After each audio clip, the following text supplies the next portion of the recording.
Before we dive into tonight's chilling tale, make sure to hit that like button, subscribe, and turn on the bell so you never miss a night of terror. I upload new horror stories every night at 10 p.m. Perfect for bedtime, if you dare sleep after. You know that feeling when you walk past an old house and something just feels wrong? That chill that runs down your spine for no reason you can explain? Well, let me tell you about the house on Maple Street, because after what happened there, I understand that feeling all too well. It started 3 months ago when my friend Sarah inherited her grandmother's house. The old Victorian sat at the end of Maple Street like a forgotten memory, its paint peeling and shutters hanging crooked. Sarah had always avoided visiting her grandmother there, making excuses about being too busy with college or work. But now, with her grandmother gone and the house legally hers, she couldn't avoid it anymore. The inheritance came with a decent sum of money, but there was one catch. The will stated that Sarah had to live in the house for at least 6 months before she could sell it. Her grandmother's lawyer explained it was an old family tradition, something about honoring the memory of those who came before. Sarah thought it was ridiculous, but 6 months wasn't that long, and the money would help pay off her student loans. When Sarah first told me about her plan to move into the house, I offered to help her clean it up. The place had been empty for over a year since her grandmother moved to the nursing home, and I figured it would need some serious work. What I didn't expect was how the house would make me feel the moment I stepped inside. Walking through that front door was like stepping into a refrigerator. The air was thick and cold, even though it was the middle of July. The house smelled of old wood and something else I couldn't identify. Something sweet and cloying that made my stomach turn. Every room we entered felt like it was watching us, waiting for something. Sarah seemed determined to ignore the atmosphere. She threw open curtains, letting sunlight stream through dirty windows, and started making lists of what needed to be cleaned or repaired. But I noticed she kept glancing over her shoulder, and she talked a little too loudly, as if she was trying to fill the oppressive silence. The house had 3 floors, plus a basement and an attic. The main floor held a living room, dining room, kitchen, and a small study. The second floor had 4 bedrooms and 2 bathrooms. The third floor was smaller, with just 2 rooms that had been used for storage. Sarah decided to take the master bedroom on the second floor, the same room her grandmother had used. As we worked that first day, cleaning years of dust and neglect, I started noticing things that didn't make sense. In the study, there were scratch marks on the hardwood floor, deep gouges that looked like something had been dragged across the room. The marks led from the center of the room to a wall, where they simply stopped. When I pointed them out to Sarah, she shrugged and said her grandmother probably moved furniture around. But the scratches weren't the only strange thing. In several rooms, there were dark stains on the ceiling that looked suspiciously like water damage, except the roof was solid and there were no signs of leaks. The stains formed odd patterns, almost like they were deliberate. Some looked like handprints, others like faces contorted in silent screams. The kitchen was the worst. It was clean enough, but something about it felt fundamentally wrong. The refrigerator hummed too loudly, and the fluorescent light above the sink flickered constantly, casting moving shadows across the walls. But what really bothered me was the pantry. It was just a small closet off the kitchen, but standing near it made me feel nauseated. Sarah insisted on cleaning it out herself, and when she opened the door, a smell wafted out that was so terrible, I had to leave the room. When I came back, Sarah was standing in the doorway of the pantry, staring into the empty space with a strange expression on her face. Her skin was pale, and her hands were shaking slightly. I asked if she was okay, and she nodded quickly, closing the pantry door with more force than necessary. She claimed it was just old food that had gone bad, but the smell hadn't been like spoiled food. It was something else entirely, something organic and wrong. That night, I went home to my apartment across town, but I couldn't stop thinking about the house. I lay in bed replaying the day, trying to understand why the place had affected me so strongly. I'd been in plenty of old houses before, helped friends move into fixer-uppers and cleaned out relatives' homes after they passed, but none of them had felt like the house on Maple Street. Around 3 in the morning, my phone rang. It was Sarah. and she sounded terrified. She whispered that she was hearing noises, footsteps on the stairs, doors opening and closing, voices that seemed to come from inside the walls themselves. I told her it was probably just the house settling, old wood expanding and contracting with temperature changes. But even as I said it, I didn't believe it myself. I offered to come over, but Sarah said she was okay, that she was probably just nervous about sleeping in a new place. She promised to call if anything else happened, but when I tried to go back to sleep, I couldn't shake the feeling that something was very wrong. The next morning, Sarah called again. This time she sounded exhausted, like she hadn't slept at all. She asked if I could come over and help her move some furniture around. When I arrived, I found her in the living room, surrounded by boxes and furniture that had been rearranged seemingly at random. She claimed she'd been up early organizing, but her eyes were bloodshot and her hands trembled as she spoke. As we worked together that day, I noticed Sarah kept staring at empty corners of rooms, as if she was seeing something I couldn't. When I asked about it, she shook her head and changed the subject, but throughout the day, I caught her having whispered conversations with herself, or at least it seemed like herself.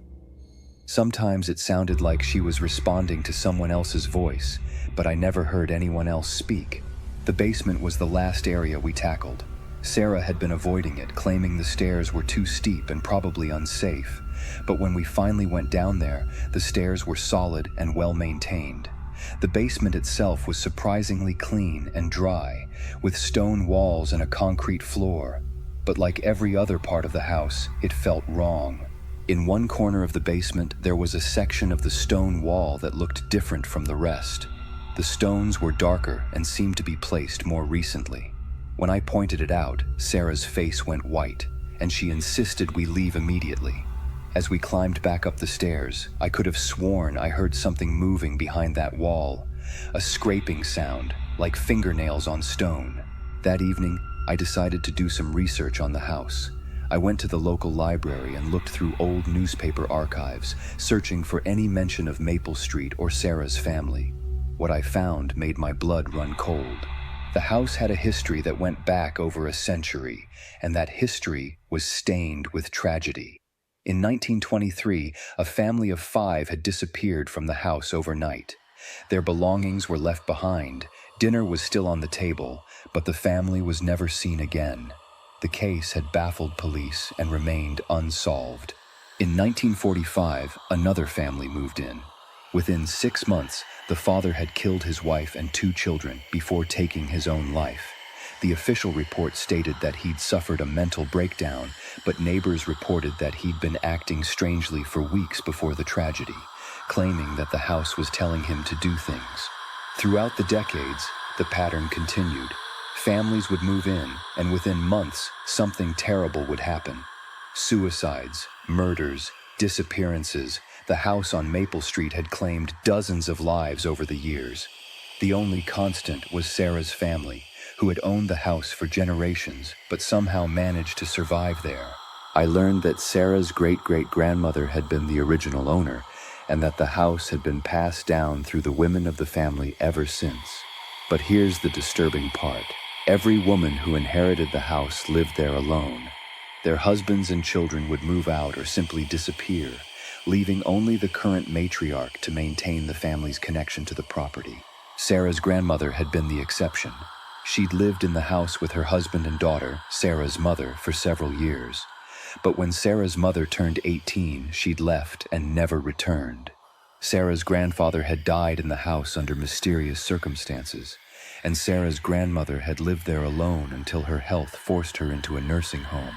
Armed with this information, I tried calling Sarah, but her phone went straight to voicemail. I drove to the house, my heart pounding as I pulled up to the curb. The house looked different in the darkness, more sinister somehow. Several windows glowed with pale light, but the light seemed wrong, too dim and too cold to be coming from regular bulbs. I knocked on the front door, but there was no answer. I tried the handle and found it unlocked.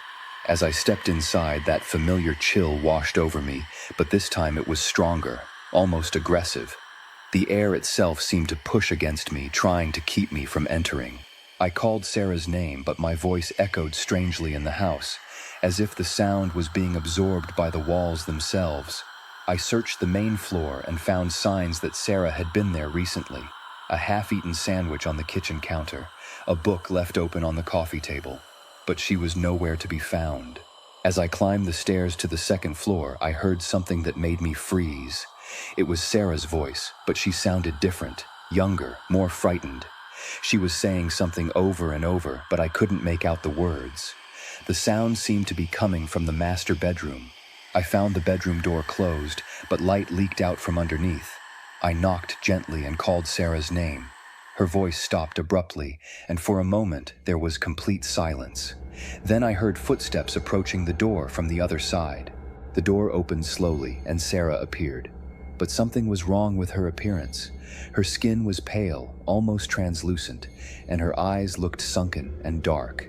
She was wearing a white nightgown that I'd never seen before, something that looked like it belonged to a different era entirely. When she spoke, her voice sounded hollow and distant. She told me she was fine, that she'd just been resting. But as she spoke, I noticed that her lips didn't quite match the words I was hearing. It was as if someone else was speaking through her, using her voice but not quite managing to synchronize the movements of her mouth. I asked if she'd learned about the history of the house, and her expression changed. For just a moment her eyes cleared, and I saw the real Sarah looking back at me. She mouthed the word, "help," silently. But then her expression went blank again, and she smiled a smile that didn't reach her eyes. She invited me to stay for dinner, claiming she'd cooked too much food. But when I followed her to the kitchen, I found the table set for 6 people, with elaborate place settings and candles that cast dancing shadows on the walls. The food looked delicious, but it smelled wrong. The same sweet, cloying scent I'd noticed on my first day in the house. As we sat down to eat, Sarah began talking about the house's history, as if she'd always known it. She spoke about the families who had lived there, the tragedies that had occurred, and the special connection her family had to the property. But she spoke about it all with a detached, clinical tone, as if she was reciting someone else's memories. She told me that the house needed to be fed, that it required a certain kind of nourishment to maintain its existence. The families who had died there hadn't been victims. They'd been offerings, sustenance for something that lived within the walls themselves. Her family had been the caretakers, ensuring that the house's hunger was satisfied while protecting themselves through ancient agreements and rituals. As she spoke, I realized that the other place settings at the table weren't empty. There were shadowy figures sitting in the chairs, barely visible in the candlelight, but definitely present. They moved slightly, shifting position occasionally, and I could hear the faint sound of breathing that didn't come from Sarah or myself. I tried to stand up, to leave, but found that I couldn't move. My body felt heavy and sluggish, as if I was moving through thick syrup. Sarah continued talking, explaining that the house had chosen me, that my connection to her made me a suitable addition to its collection. The shadowy figures around the table became more distinct, and I could see that they were the faces of people who had disappeared over the years. Families who had thought they were starting new lives, but had instead become permanent residents. But then something unexpected happened. Sarah stopped talking mid-sentence, and her eyes widened with what looked like genuine fear. She was staring at something behind me, and when I managed to turn my head, I saw Sarah's grandmother standing in the doorway. The old woman looked exactly as I remembered her from the few times I'd met her, but there was something different about her presence. She radiated a kind of authority that made the shadowy figures around the table shrink back. She walked into the room with purpose, moving directly to Sarah. What happened next was like watching 2 people occupy the same space. Sarah's grandmother reached out and seemed to pull something from Sarah's body, a dark, writhing shape that fought against being removed. As it was extracted, Sarah collapsed, but she was breathing normally and her color was returning to normal. The dark shape writhed in the grandmother's hands, and I could hear voices coming from it. Angry, hungry voices that demanded to be fed. But Sarah's grandmother was stronger. She spoke in a language I didn't recognize, words that seemed to burn the air around them. The shadow creature shrieked and tried to escape, but she held it firmly. She turned to me and spoke in a voice that was both gentle and commanding. She explained that the house had been a prison, not a home, designed to contain something ancient and malevolent that fed on human suffering. Her family had been its guardians for generations, bound by duty to keep it contained, but also to keep it satisfied enough that it wouldn't break free. But something had gone wrong. The thing in the house had grown stronger over the years, and the recent deaths hadn't been planned sacrifices. They'd been the creature trying to break free of its bonds by consuming more and more life force.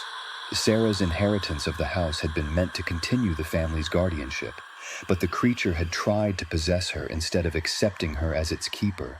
Sarah's grandmother had used her own death as a deception, allowing her spirit to remain connected to the house so she could intervene when the creature made its move. But now she was growing weak, and the binding spells that held the creature were failing. She told us that there was only one way to end this cycle permanently. The house would have to be destroyed, along with everything in it. But destroying it wouldn't be simple. It would require a specific ritual, performed at a specific time, with materials that would be difficult to obtain. Over the next several days, Sarah's grandmother's spirit guided us through the preparations. We learned that the creature had been bound to the house using artifacts that were hidden throughout the building, objects that looked ordinary but contained powerful binding spells.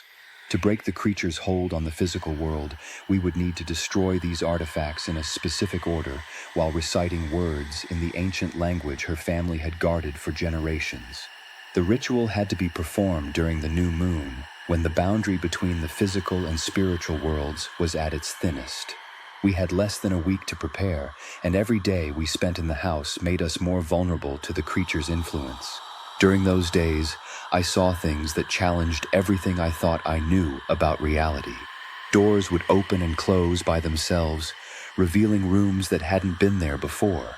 Voices echoed through the halls, sometimes pleading for help, sometimes screaming in rage.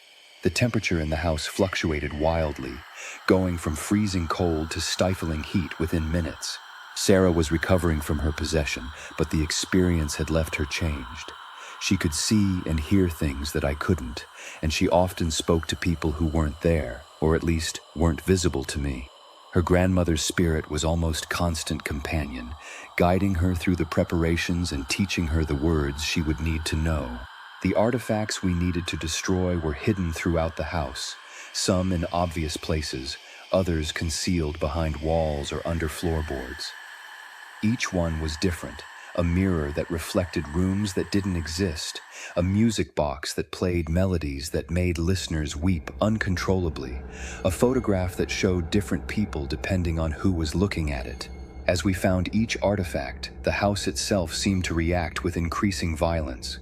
Windows shattered for no reason, walls bled a substance that looked like oil but smelled like decay, and the floors would suddenly give way, revealing glimpses of spaces that couldn't possibly exist within the house's structure. The night of the new moon finally arrived. Sarah and I stood in the living room, surrounded by the artifacts we'd collected. Sarah's grandmother's spirit was barely visible now, just a faint shimmer in the air, but her voice was clear as she guided us through the ritual. We began with the mirror, speaking the words her grandmother had taught us while striking it with an iron hammer. The glass didn't just break, it seemed to implode, creating a sound like screaming wind. Immediately, the temperature in the room plummeted, and we could see our breath misting in the suddenly frigid air. The music box was next. As we destroyed it, the house itself seemed to groan, as if it was in physical pain. The walls around us began to bleed that dark, oily substance more heavily, and the smell of decay became almost overwhelming. One by one, we destroyed the artifacts, each destruction accompanied by increasingly violent reactions from the house. By the time we reached the final object, the photograph, the house was shaking like it was caught in an earthquake. Plaster fell from the ceiling, and cracks appeared in the walls, spreading like spider webs across every surface. But as we raised the hammer to destroy the last artifact, something went wrong. The creature, sensing its impending destruction, made one final desperate attempt to save itself. It couldn't possess Sarah again, her grandmother's spirit was protecting her, but it could try to possess me. The attack came without warning, One moment I was standing beside Sarah, hammer in hand, and the next I was fighting for control of my own mind. The creature poured into my consciousness like poison, filling my thoughts with images of death and decay, whispering promises of power and threats of eternal torment. I could feel my grip on the hammer loosening as the creature tried to make me turn the weapon on Sarah instead of the photograph. But Sarah's grandmother had anticipated this possibility. She had taught Sarah a different set of words, ones that could force the creature out of a living person, but using them would require her to sacrifice the last of her spiritual energy. Sarah spoke the words, and I felt the creature being torn from my mind with a sensation like having my soul ripped apart. The pain was indescribable, but it was nothing compared to the creature's rage as it found itself expelled and defenseless. With the creature momentarily stunned, I brought the hammer down on the photograph. The image shattered, and with it the bindings that had held the creature to the physical world for over a century. What happened next was like watching the house die. The walls began to crumble, not from physical damage but from the sudden absence of the supernatural force that had been sustaining them. The floors buckled and twisted, and the ceiling collapsed in sections, but strangely, none of the debris touched us. Through it all, we could hear the creature screaming, not with a human voice, but with a sound that seemed to come from everywhere at once. It was the sound of something ancient and powerful facing its own extinction, and it was both terrible and deeply satisfying. As the house collapsed around us, Sarah's grandmother appeared one last time. No longer a faint shimmer, but solid and real-looking. She smiled at Sarah with profound love and pride, then turned to me with gratitude in her eyes. She spoke one final word in that ancient language, and suddenly we were standing on the sidewalk in front of where the house had been. Where the Victorian mansion had stood just moments before, there was now just an empty lot filled with ordinary debris, old wood, broken glass, and scattered brick. There was no sign of the supernatural elements that had made the house so terrifying, no trace of the creature that had fed on human suffering for so long. The entire ordeal had lasted only a few seconds in real time, though it had felt like hours. Neighbors who heard the noise of the collapse would later tell police that they'd seen the old house finally succumb to years of neglect, that it had simply fallen down under its own weight. No one questioned why Sarah and I were standing safely on the sidewalk, or how we'd managed to escape a building that had collapsed so suddenly. In the days that followed, Sarah tried to piece together what had happened to her family over the generations. She learned that the creature had been bound to the property long before her family had owned it, and that her ancestors had inherited not just a house, but a terrible responsibility. Each generation of women had been tasked with keeping the creature contained while ensuring it received enough sustenance to prevent it from breaking free. The system had worked for decades, but the creature had grown stronger over time, requiring more and more life force to remain satisfied. Eventually, it had become impossible to control, and families had begun dying not as planned sacrifices, but as victims of a creature that was breaking free of its bonds. Sarah's grandmother had known that she was the last of her line who understood the old ways, and that Sarah was too young and untrained to take over the guardianship. So she had chosen to end the cycle permanently, using her own death as an opportunity to guide Sarah through the creature's destruction rather than its continued containment. The money from the inheritance was still legitimate. It came from investments and savings that had nothing to do with the supernatural aspects of the property. Sarah used part of it to have the empty lot cleaned up and donated to the city as a small park. She wanted to ensure that nothing could ever be built there again, that the site would remain open and peaceful. But even now, months later, I sometimes wonder if we really destroyed the creature completely. Late at night, when I'm lying in bed, I sometimes think I can hear whispers in the darkness. Not the angry, hungry voices from the house, but something different, something that sounds almost grateful. Sarah has moved on with her life, but she's changed by the experience. She sees things differently now, notices details that others miss. She can sense when places have histories of tragedy or violence, and she's become something of an expert on helping people who are dealing with supernatural problems. She's told me that there are more places like the house on Maple Street, more creatures that feed on human suffering, more families bound by ancient obligations they don't fully understand. The world is full of shadows and secrets, and most people are fortunate enough to never encounter them. But once you've seen behind the veil, once you've experienced the reality of things that exist beyond normal human understanding, you can never go back to complete ignorance. You become aware of the thin places in the world, the spots where something else might be pressing against our reality, looking for a way in. I still drive past the lot where the house used to stand, usually on my way to visit Sarah. It's a pleasant little park now with a few benches and some newly planted trees. Children play there during the day, and couples sometimes sit on the benches in the evening. It looks completely normal and peaceful.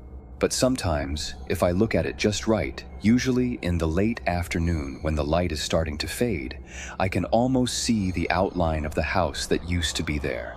Not the house as it appeared to most people, but the house as it really was. A prison designed to contain something that should never have existed in our world. And sometimes, just sometimes, I think I can see Sarah's grandmother sitting on one of the park benches, watching over the place where she spent so many years of her life. She's not trapped there, she's choosing to stay, making sure that what we destroyed stays destroyed, that the peaceful little park never becomes anything more sinister. The experience taught me that the world is far stranger and more dangerous than most people realize. But it also taught me that there are people who dedicate their lives to protecting others from threats they'll never know existed. Sarah's family had carried that burden for generations, sacrificing their own happiness and safety to keep something terrible contained. Now that burden is gone, destroyed along with the creature it was meant to contain. But there are other burdens, other families carrying other secrets, other places where ancient hungers wait in the darkness. The house on Maple Street was just one thread in a much larger tapestry of hidden dangers and silent guardians. Sometimes I wonder what would have happened if Sarah had never inherited the house, if her grandmother had died without passing on the knowledge needed to destroy the creature. Would it have eventually broken free completely? Would it have spread beyond the confines of the house, turning the entire neighborhood into its feeding ground? I'll never know the answers to those questions, and I'm grateful for that ignorance. Some knowledge is too heavy for ordinary people to carry, too dangerous to share with the world at large. The men and women who guard these secrets do so not because they want power or recognition, but because they understand that some doors should never be opened. Some hungers should never be fed. The house on Maple Street is gone now, reduced to nothing more than memories and a peaceful little park. But the lessons it taught us remain. The world is full of wonders and terrors that exist just beyond the edge of normal perception. And sometimes the only thing standing between ordinary people and unimaginable horror is a single person who refuses to let the darkness win. Sarah carries that knowledge now, not as a burden, but as a responsibility she's chosen to accept. She's become one of those silent guardians, using what she learned from her experience to help others who find themselves facing similar situations. The creature that once terrorized her family is gone, but her family's legacy of protection continues in a new form. And me? I go back to my ordinary life, but I carry the memories of what I saw and experienced. I'm more aware now of the shadows that lurk at the edges of everyday life, more sensitive to the signs that something might be wrong with a place or situation. I'll never be a guardian like Sarah, but I can be a witness, someone who remembers and believes when others encounter the impossible. The house on Maple Street taught us that evil can take forms we never imagined, but it also taught us that love and determination can overcome even the most ancient hungers. Sarah's grandmother had loved her family enough to sacrifice everything to free them from a burden that had defined their lives for generations. Sarah had been brave enough to face her fears and destroy something that had seemed invincible. In the end, that's what saved us, not magic or ancient knowledge, but the simple human refusal to accept that evil must triumph. The creature had fed on fear and despair for over a century, but it couldn't survive when faced with courage and love backed by the determination to do what was right, no matter the cost. The empty lot where the house once stood will remain a park, a small green space where children can play and couples can sit together in the evening. The darkness that once claimed that space has been permanently banished, replaced by light and life and the simple, everyday miracle of people being happy and safe. And sometimes, when I'm having a particularly difficult day, when the world seems too dark and the problems too big to solve, I remember the house on Maple Street. I remember that even the most ancient and powerful evil can be defeated by ordinary people who refuse to give up, who choose love over fear and action over despair. That's the real lesson of the house on Maple Street. Not that the world is full of hidden dangers, but that there are always people willing to face those dangers, to stand between the darkness and the light, to ensure that love and hope continue to exist in a world that sometimes seems determined to extinguish them. The house is gone, the creature is destroyed, and the park is peaceful. And somewhere in the city, Sarah continues her work, helping others who find themselves facing the impossible, carrying on her family's legacy of protection in a new and better way. The cycle of sacrifice and containment is broken, replaced by a cycle of healing and hope. And that, I think, is the best possible ending to any horror story. Not just the defeat of evil, but its replacement with something better, something that makes the world a little brighter and safer for everyone.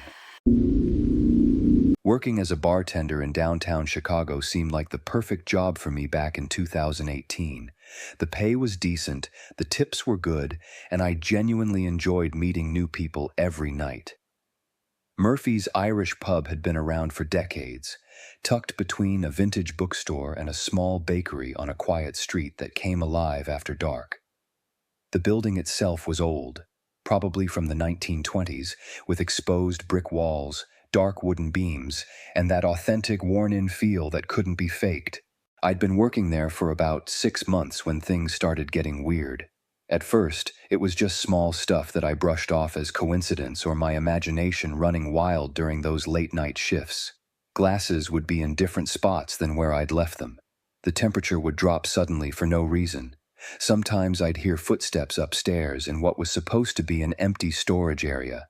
My manager, Tom, was this gruff guy in his 50s who'd been running Murphy's for over 20 years. When I mentioned the strange occurrences to him, he'd just laugh it off and tell me I was spending too much time around drunk people and their ghost stories. But I noticed something in his eyes when I talked about it, like he knew more than he was letting on. The first really unsettling incident happened on a Tuesday night in October. Tuesdays were usually dead, especially after midnight, so I was alone behind the bar with just 3 customers nursing their drinks in different corners of the pub. The old jukebox in the corner had been playing classic rock all evening, but suddenly it switched to this slow, haunting melody I'd never heard before. The song was completely different from anything else on that machine. It sounded like it was from the 1940s, with a woman singing in a language I couldn't identify. I walked over to check it out, thinking maybe someone had fed it quarters and selected something weird. But when I got there, the display showed that no song was selected, and there was no money in the slot. The music just kept playing, getting louder and more distorted with each passing minute. One of my customers, an older guy who came in every Tuesday, looked at me with wide eyes and asked if I was playing some kind of joke on him. I unplugged the jukebox from the wall, but the music didn't stop. It kept playing for another full minute before finally fading away into silence. The 3 customers left shortly after that, leaving me alone with a machine that had somehow played music without power. I spent the rest of my shift avoiding that corner of the pub. When I told Tom about it the next day, he got this look on his face that I'd never seen before.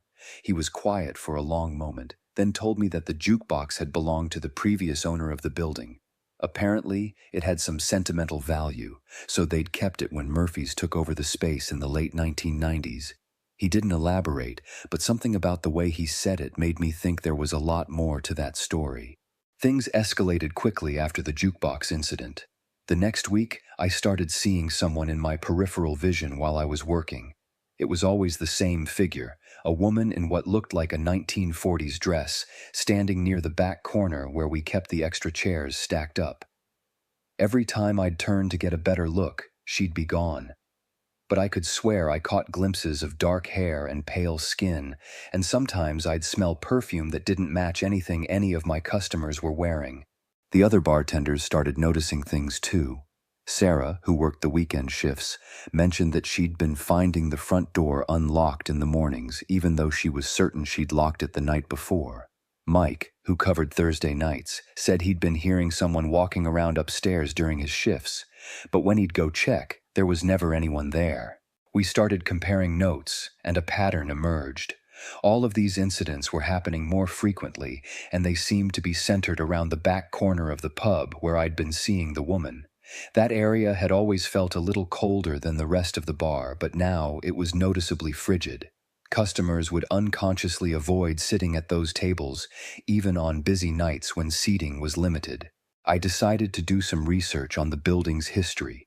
The local library had old city records and newspaper archives that went back decades. What I found made my blood run cold. The building had indeed housed a bar in the 1940s called the Blue Moon Lounge.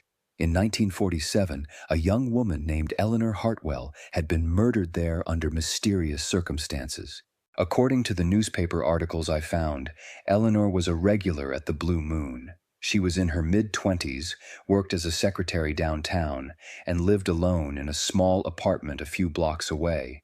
On the night of her death, she'd been at the bar as usual, sitting in her favorite spot in the back corner and listening to music on the jukebox. The bartender remembered her selecting the same song over and over, some foreign tune that she said reminded her of her grandmother. The details of her murder were disturbing. She'd been found the next morning by the cleaning lady, slumped over her table in that back corner. There were no signs of struggle, no obvious wounds, and no witnesses. The coroner's report was inconclusive. They couldn't determine a cause of death. The case went cold within a few months, and the Blue Moon Lounge closed permanently not long after. Reading about Eleanor's death sent chills down my spine, especially when I realized that her favorite table was in the exact spot where I'd been seeing the mysterious woman. The song she'd been playing on the jukebox the night she died matched the description of the haunting melody I'd heard that Tuesday night. Everything was starting to make a horrible kind of sense. I brought my research to Tom, hoping he'd finally level with me about what was going on. He read through the newspaper clippings with a grim expression, then sat back in his chair and rubbed his temples. After a long silence, he admitted that he'd known about Eleanor's story for years. The previous owner had told him about it when he bought the place, but he'd hoped that renovating the space and changing the atmosphere would put whatever was happening to rest. "She's never hurt anyone," Tom said, his voice barely above a whisper. "In all the years I've been here, she's never done anything truly dangerous. Just reminders that she's still around. I figured as long as we left her alone, she'd leave us alone." But Tom was wrong. Eleanor wasn't content to just coexist with us anymore. Something had changed, and her presence was becoming more aggressive and harder to ignore. The breaking point came on a Saturday night in November. The pub was packed with the usual weekend crowd: college students, young professionals, couples on dates. The atmosphere was lively and loud, with conversations and laughter drowning out the background music. I was behind the bar, mixing drinks and chatting with customers, when the temperature in the pub suddenly plummeted. It wasn't a gradual change. It was like someone had opened a massive freezer door. Within seconds, everyone's breath was visible in the air. Conversations stopped mid-sentence as people looked around in confusion, pulling their jackets tighter and asking if the heat had broken. But this wasn't a mechanical failure. This was something else entirely. The lights began to flicker, casting eerie shadows that danced across the walls. The jukebox, which had been playing normally all evening, suddenly switched to that same haunting melody I'd heard weeks earlier. But this time, it was much louder, drowning out every other sound in the pub. Some customers covered their ears and started heading for the door. Then I saw her clearly for the first time.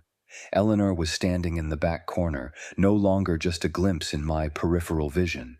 She was wearing a navy blue dress with a white collar, her dark hair styled in victory rolls typical of the 1940s. Her skin was pale, almost translucent, and her eyes were fixed directly on me. She looked exactly like the photograph I'd found in the old newspaper article about her death. But what terrified me wasn't her appearance, it was the expression on her face. She looked angry, desperate, and deeply sad all at once. Her mouth was moving as if she was trying to say something, but no sound was coming out over the deafening music from the jukebox. The other customers were starting to panic. Some were pushing toward the exit while others stood frozen in place, staring at Eleanor in shock and disbelief. A woman at the bar next to me grabbed my arm and asked in a shaking voice if I was seeing what she was seeing. I could only nod, unable to find my voice. Eleanor raised her hand and pointed directly at me, her mouth still moving silently. The jukebox music grew even louder, the lights flickered more violently, and several glasses behind the bar shattered simultaneously. That's when the screaming started. People were trampling over each other to get out of the pub. Chairs were overturned, drinks were spilled, and within minutes the place was nearly empty except for me, Eleanor, and a handful of customers who seemed too stunned to move. I stood there behind the bar, my heart pounding so hard I thought it might burst, trying to understand what Eleanor wanted from me. Then, as suddenly as it had started, everything stopped. The music cut off, the lights steadied, and the temperature returned to normal. Eleanor was gone. The only evidence of what had happened was the broken glass behind the bar and the overturned furniture scattered throughout the pub. I called Tom immediately, my hands shaking so badly I could barely dial his number. He arrived within 20 minutes, took one look at the chaos, and closed the pub for the rest of the night. We spent the next hour cleaning up and trying to make sense of what had happened. "She's getting stronger," Tom said as we swept up the broken glass. "This is the worst it's ever been. Something's changed, and I don't think ignoring her is going to work anymore." The next few days were tense. Word about the incident had spread quickly through the neighborhood, and some of our regular customers were too spooked to come back. The local newspaper even ran a small article about the disturbance at Murphy's, though they attributed it to a gas leak that had caused hallucinations. Tom went along with that story publicly, but privately we both knew the truth was far stranger. I started having dreams about Eleanor. In them, she would appear in my bedroom, standing at the foot of my bed with that same desperate expression. She would try to speak, but her voice was always just out of reach, like hearing someone whisper from another room.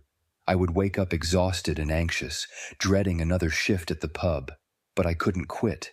Despite everything that had happened, I felt a strange sense of responsibility. Eleanor had chosen to reveal herself to me more than anyone else. She'd pointed at me during that chaotic Saturday night. There was something she wanted me to understand, and I couldn't shake the feeling that walking away would only make things worse. I decided to try communicating with her directly. It sounds crazy now, but at the time it seemed like the only logical next step. I started staying after my shifts, sitting alone in the empty pub and trying to sense her presence.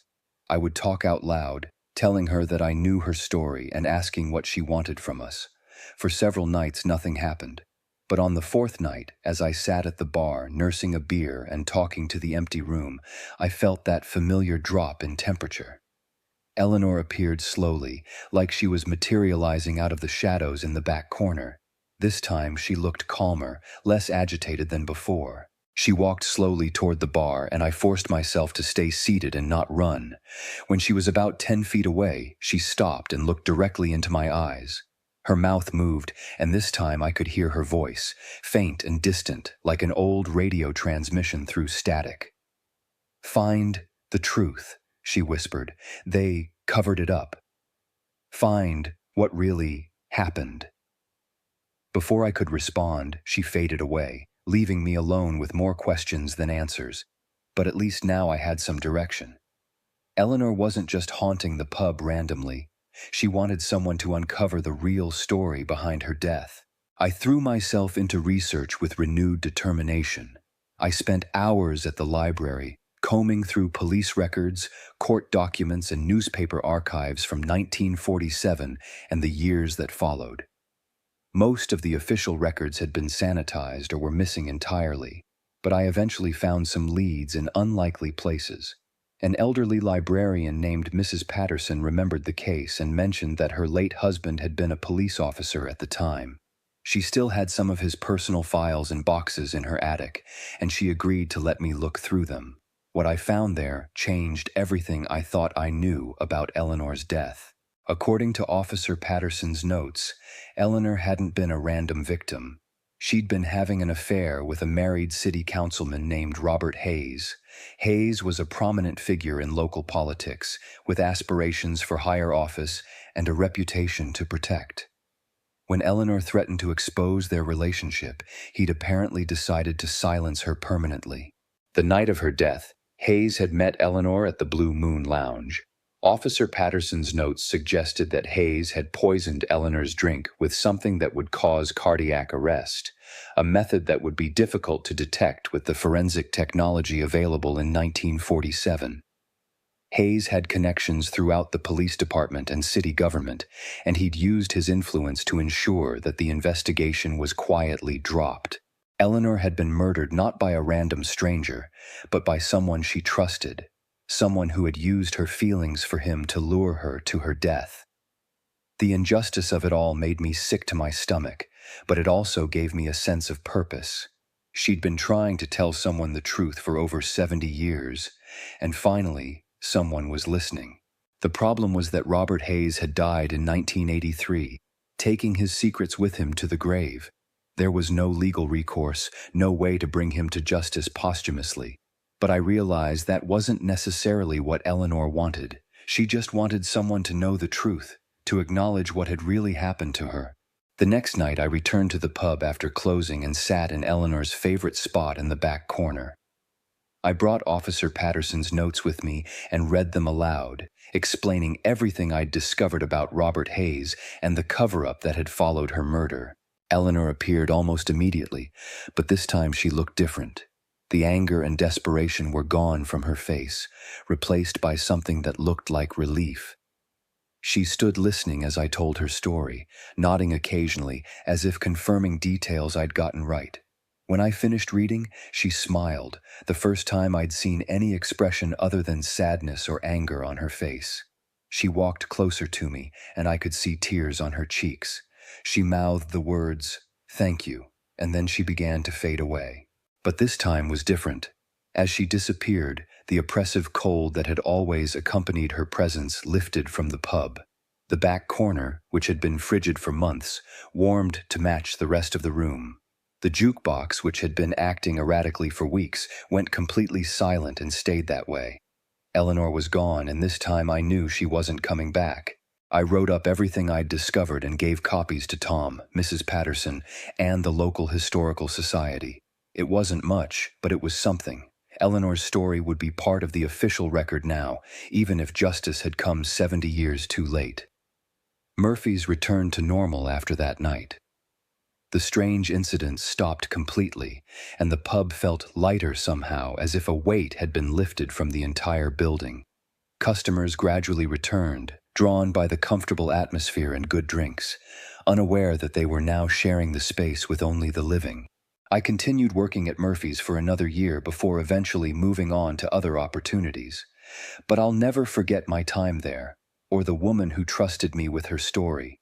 Sometimes I think about Eleanor and wonder if she found peace after finally being heard, after finally having someone acknowledge the injustice of her death. Working in bars, you meet all kinds of people and hear all kinds of stories. Most of them are forgotten by the next day, lost in the haze of alcohol and late-night conversation. But some stories stick with you, especially when they come from someone who's been waiting over 7 decades to tell them. The building that houses Murphy's Irish pub is still there on that quiet Chicago street. Tom retired a few years ago, and new management took over, but the place maintains its authentic, worn-in atmosphere. The jukebox still sits in the corner, though it only plays the songs that are actually programmed into it now. If you ever find yourself there on a quiet Tuesday night, take a look at the back corner where the extra chairs are stacked. It's warmer there now, welcoming instead of forbidding. Sometimes I like to think that Eleanor's presence didn't entirely disappear, that she just transformed from a tormented spirit into something more benevolent, watching over the place where she spent her final living moments. The truth about her death may have taken decades to surface, but justice isn't always about punishment. Sometimes it's simply about acknowledgement, about ensuring that someone's story doesn't get lost to time and corruption. Eleanor Hartwell was murdered by someone she trusted, and her case was covered up by people who valued political careers over human life. But she wasn't forgotten. Her story survived, passed down through whispered conversations and unexplained incidents, until finally someone was willing to listen and dig deeper. That's the real horror of what happened at Murphy's, not the ghostly encounters or supernatural phenomena, but the very human evil that created them in the first place. The experience taught me that sometimes the dead aren't trying to scare us, they're trying to communicate something important. Eleanor's haunting wasn't random or malicious, it was purposeful. She was trying to tell her story to anyone who would listen, hoping that eventually someone would care enough to seek out the truth. I still bartend occasionally, though I've never encountered anything quite like what happened at Murphy's. But the experience made me a better listener, more attuned to the stories that people carry with them. Everyone who sits at a bar has a story to tell, and most of them just want someone to listen without judgment. Eleanor's story was darker than most, involving betrayal, murder, and corruption that reached into the highest levels of local government. But at its core, it was the story of a young woman who fell in love with the wrong person and paid the ultimate price for it. She deserved better than she got in life, and she deserved to have her story told truthfully after death. The paranormal incidents at Murphy's were real, I'm certain of that. Too many people witnessed them for it all to be imagination or suggestion. But the true horror wasn't in the supernatural elements. It was in the very ordinary human capacity for evil that had created the situation in the first place. Robert Hayes was probably a charming man who knew how to manipulate people's emotions for his own gain. He likely convinced Eleanor that he loved her, that he would leave his wife for her, that they had a future together. When she became inconvenient, he eliminated her with the same calculated coldness that he probably applied to his political career. The cover-up that followed her death was equally disturbing. Multiple people had to have been involved in suppressing the investigation, from police officers to city officials to newspaper editors. Eleanor's life was considered expendable compared to Hayes' political ambitions and the reputation of the city government. That kind of corruption still exists today, though hopefully not to the same extent. People in power still sometimes believe they can make inconvenient problems disappear, whether through legal manipulation, financial influence, or simply waiting for public attention to move elsewhere. Eleanor's story is a reminder that sometimes those problems don't stay buried, that truth has a way of surfacing even decades later. The most disturbing aspect of the whole experience was realizing how close Eleanor's story came to being lost forever. If Tom had been more successful in ignoring the supernatural incidents, if I hadn't been curious enough to research the building's history, if Mrs. Patterson hadn't kept her husband's old files, any of those factors could have changed the outcome entirely. How many other stories like Eleanor's are out there, locked away in old buildings or forgotten in dusty archives? How many people died under suspicious circumstances, only to have their cases buried by people with the power and influence to rewrite history? The thought keeps me awake sometimes, wondering about all the untold stories of injustice that will never see the light of day. But Eleanor's story did surface eventually. Her voice was finally heard, her truth finally acknowledged. That has to count for something, even if it came 70 years too late. Maybe that's all any of us can hope for, that our stories will matter to someone, that we won't be forgotten entirely when we're gone. Working at Murphy's taught me that the line between the living and the dead isn't as clear as we like to think. Eleanor's presence in that pub was as real as any of the customers who came in for drinks and conversation. She had needs and desires just like any living person. She wanted to be heard, to be understood, to have her story told accurately. The supernatural elements of her haunting were just tools she used to get attention, to make people notice that something was wrong. The cold temperatures, the malfunctioning jukebox, the glimpses of her figure in the shadows, all of it was designed to create enough disturbance that someone would eventually ask the right questions. In the end, the real horror story wasn't about a ghost haunting a bar. It was about a young woman whose life was cut short by greed and ambition, whose death was covered up by corrupt officials, and whose story was nearly lost to time. The supernatural elements were just the delivery method for a very human tale of betrayal and injustice. Eleanor Hartwell deserved better than she got in life, but at least her story finally got the ending it deserved. Someone listened, someone cared enough to dig for the truth, and someone made sure that her memory wouldn't be lost. That's not the same as justice, but sometimes acknowledgement is the closest thing to justice that we can achieve. If you ever find yourself in a place that feels haunted, remember that there might be a story behind the supernatural incidents. Someone might be trying to communicate something important, something that got buried along with their body. The real horror often lies not in the ghostly encounters themselves, but in the very human events that created them. Eleanor's story is finally told, her truth finally acknowledged. The back corner of Murphy's Irish Pub is warm and welcoming now, no longer carrying the weight of unresolved injustice. But her memory lives on in the historical record, a reminder that every life has value and every story deserves to be heard, even if it takes 7 decades for someone to listen. 2, 3.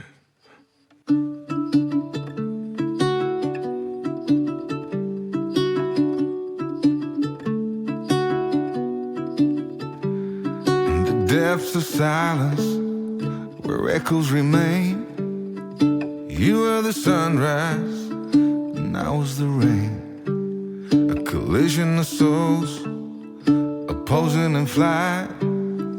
I was the darkness, you yearned for the light. Now you're gone, and I'm losing my mind, losing my mind, I'm losing my mind.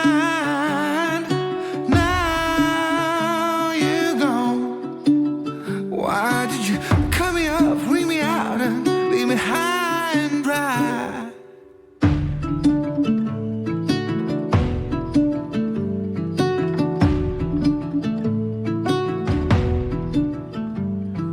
You were the laughter that kept me alive. You were hello, and I was goodbye. An ember that flickered, that faded away. You were the summer, I was that same old shit in me. Now you're gone, and I'm losing my mind, losing my mind, losing my mind. Now you're gone. Why did you cut me up, bring me out, and leave me high and dry?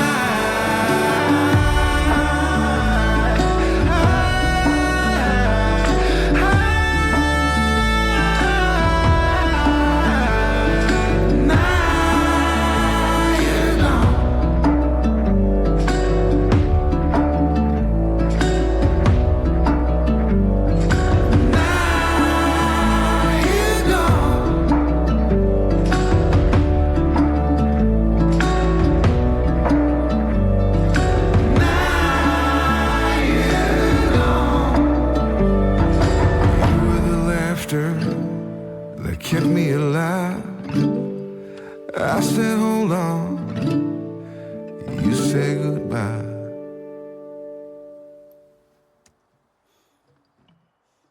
Two, three.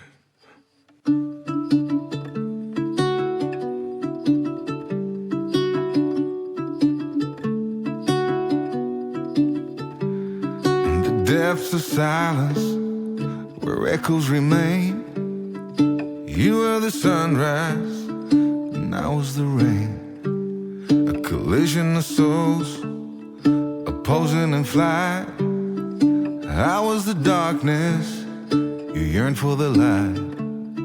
Now you're gone, and I'm losing my mind, losing my mind, I'm losing my mind. Now you're gone.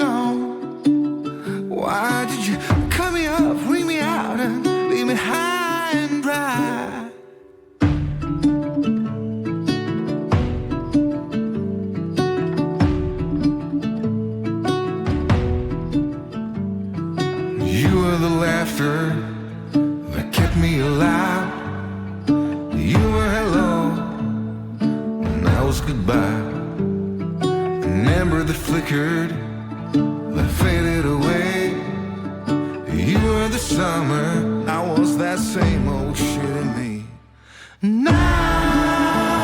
you're gone, and I'm losing my mind, losing my mind, losing my mind. Now you're gone. Why did you cut me up, bring me out, and leave me high and dry?